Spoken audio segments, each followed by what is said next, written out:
Make sure you go ahead and subscribe to the channel so you don't miss out on the latest Detroit Lions news and rumors. All you got to do is hit that subscribe button. In today's show, we got a lot to talk about, Lions news and rumors. We're going to get in and we're going to start off the show with the never-ending trade rumor so we can bounce this one out of the video quick as humanly possible. It popped up again. I got to end that rumor. Za'Darius Smith, could he be joining the Detroit Lions? We're going to talk about that. Rookie minicamp is this weekend, and I tell you what, it's going to be exciting to see what the young Lions are going to be doing. So we're going to go over 5 things to look for in minicamp. We're going to talk about Jadeveon Clowney, who's released by the Carolina Panthers. Should the Lions look to sign him and add him to this depth? Tate, Ratledge, and Miles Frazier, what to expect for this upcoming minicamp. Let's go ahead and start off with the never-ending trade rumor that just continues to flow until it doesn't, and which has never happened yet. Jeremy Fowler says there's an update on defensive end Trey Hendrickson's contract situation, which is at a stalemate. My read on the situation is that Hendrickson is convicted enough to stay away from the team, have no interest in playing on his scheduled $16 million salary in 2025. Right now, it is a waiting game. And of course, they keep saying it's connected to the Detroit Lions. Detroit Lions will not be trading for Trey Hendrickson. I just want to get this out of the video as fast as humanly possible. I don't know how many times Brad Holmes got to say this. He went conservative in regards to saving money because he knows he's got big contracts coming up. It's not the compensation of the draft picks or whatever you trade for. It's the money that you give into the player. The Lions, they would have done it if they would have done it already. It's not going to happen. He is not going to be a Detroit Lion. We just got to face that fact. And so then these rumors come up, I got to destroy it. Make sure you hit that notification bell so you don't miss out on epic picks like this. Let's go ahead and get into the second one here. We're going to talk about Za'Darius Smith and Side Lion. Talking about it right here. So the Lions got quite quiet since completing the draft, and the reason might be they're reassessing their roster. They're likely to find adding a pass rusher still represents their biggest opportunity to improve. Right now, there hasn't been much reported interest in Smith, which means other teams could be in the same boat as Detroit in terms to potential negotiations. They give the Lions an opportunity to swoop in and keep Smith on a new contract. Continued on here, says Smith enjoyed his time with the Lions after being dealt to Detroit in trade deadline. He posted 4 sacks with the team. He had to be the leader, the pass rush down the stretch. This year, he could fill in his depth piece, which could help him even be more productive. The Lions signed Smith's nephew, intriguing Syracuse wide receiver Jackson Meeks as an undrafted free agent.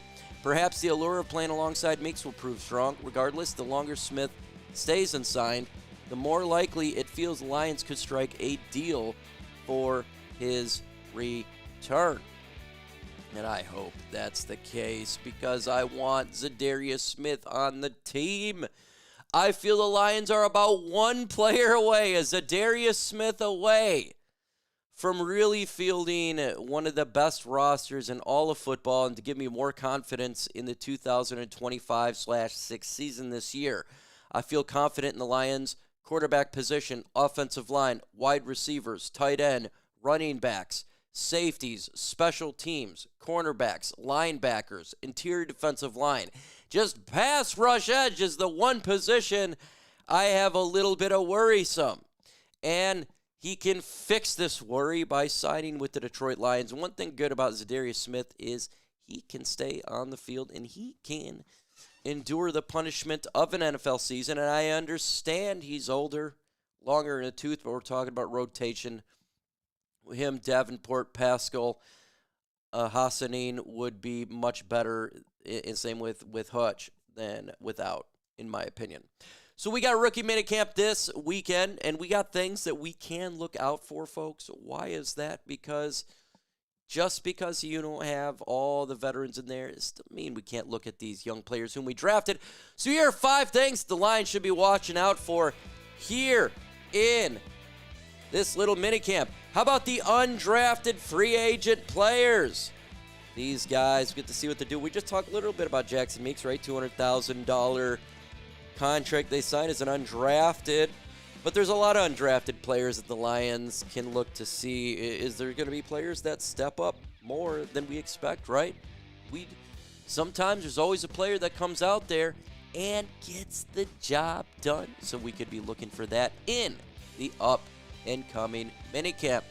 How about the aggressive nature, the pursuit, the strong will of Ahmed Hassanein? This guy said he would die on the field for Dan Campbell. He does have a relentless motor. He just needs to work on things such as tackling. You're not going to really see that this weekend. But you can see him do the get off. You can see him get off the line. You can see him in his aggressive motor, and that's something that we would all like to see, especially with the lack of content that's taking place right now. It would be nice to see some of these guys come out there and see the motor of Hassanein and see what we have in this player, right?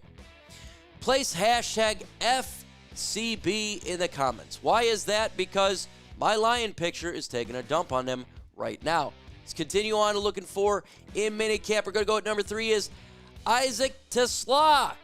How about this player right here? What's good about minicamp is you can see the speed of a wide receiver, their routes, and the ball thrown their way. This is something we can watch. This is something we can read about. This is something that we can notice is what is he going to be doing on the field. We traded up for this guy. He runs a 4.43. Big, tall wide receiver, 6'4", from Hudsonville. I want to see what he can do on the field, because if he can come out here and really start fast for the Lions, especially in minicamp, it'd be much better for the Lions offense going forward, because of all the players really here, especially in offense, he's a guy that we can see in minicamp. We can see progressions in minicamp there. It's going to be harder for the offensive line to see progressions of other players and stuff, right? But you can see it with some wide receivers. TeSlaa is one of those men. Next, the debut of Tyliek Williams. We invested the first round pick into him. Want to see what this man can do. I want to see what, his presence on the field. Remember, we got Ndamukong Suh, and you immediately knew his presence on the field, even in minicamps and rookie minicamps. Remember all about that and how well he is performing. Can Tyliek Williams show us some strength, power that we need for him to get the job done? And offensive line. How is the offensive line is going to be set up with Tate, Ratledge, and Miles Frazier? That one we're going to talk a little bit more at the end of this video. So those are the 5 things I'm looking for in minicamp as of right now, and we'll touch on more on the last one here in a minute.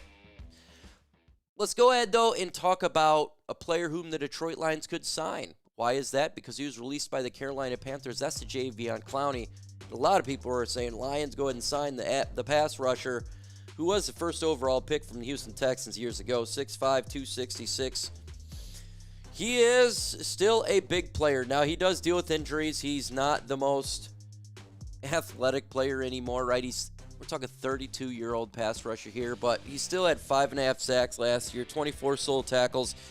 And I think if the Lions really wanted to get help on the defensive line, he is an option for Detroit. Still, we always been talking about the other pass rushers, right? But what this does is you adding Jadeveon Clowney to the market, it reduces the value of Za'Darius Smith and other pass rushers like DeMarcus Walker, because the more you have, the less that it goes up. So that's always a good thing right there, and I think that the Lions should have more options. I don't think they're going to sign Jadeveon Clowney at this point right now. Doesn't make a lot of sense them doing that, because the Lions will probably wait for more players too, other players that get cut, and you got Za'Darius Smith on the sidelines. But adding Jadeveon Clowney to the free agent market's a good thing, ultimately. It does give another option for the Lions, and I think they'll go in a different route. I still prefer Smith. I think the Lions probably still prefer Smith, and he's already familiar with the team. But Clowney, look, he is another pass rusher that beggars can't be choosers. So if the Lions do miss out on other players, or if they miss out on Za'Darius Smith, if they're really wanting to do that route, then you could look at Jadeveon Clowney to add another piece to the puzzle for the Detroit Lions. But what also you can do is subscribe to the channel so you don't miss out on the latest Detroit Lions news and rumors. Let's finish this bad boy out with Tate, Ratledge, and Miles Frazier.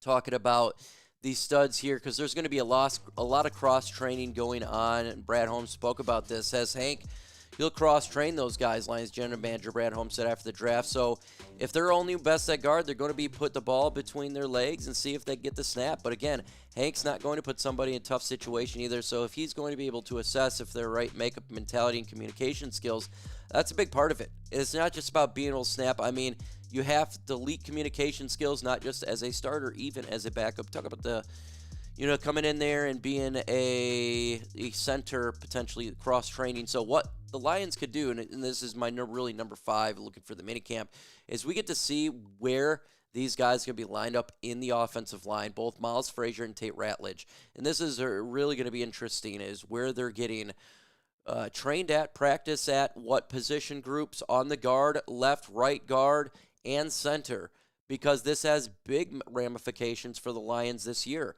Same with Christian Mahogany and Graham Glasgow, is where are these players? Who's going to be your starters for the offensive line at the guard position? There's a lot of question marks right there. And we get to see a little bit in rookie minicamp, and this is something that I'm fascinated with watching and see where they lined up, where they trained, because this could have the bigger, a big impact on the Lions 2025/6 season. It really can.